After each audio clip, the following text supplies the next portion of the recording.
Assalomu alaykum, yaxshimisizlar? Bu yoq mening qizim Sarvi hozir 7 yoshga kirdi. Amerikada boshlang'uchning 2-yilligida o'qiydi. Bugun qizim meni maktabiga ilib bormoqchi, chunki bugun kechda maktabida alohida bir faoliyat bo'ldi-ku. Shuningga u faoliyat ismi nima? Nima? Bir meeting. Oya bir yig'in bo'ldi-ku, yig'ilish. Shu yig'ilishga bormoqchi. Qizim hozir bu yig'ilish to'g'risida menga so'zlab bermoqchi, chunki men Amerikadagi boshlang'ich maktabni bilmagandan keyin gapirma, Sarbi. Bugungi bu faoliyat nima to'g'risida?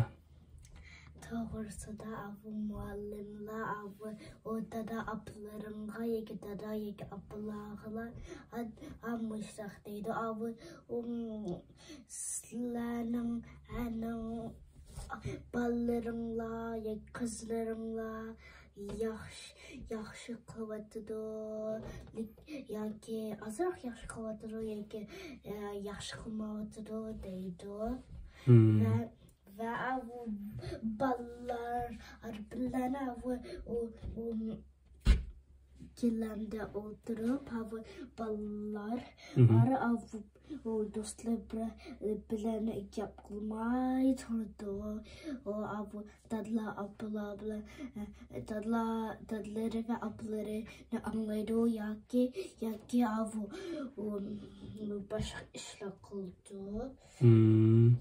Mesela o dadisi yapısı o'qituvchi bilan ko'rishamda. Sizlar nima ish qilasizlar? Sizlar gilamda o'tirib o'ynamsizlar? Bildim.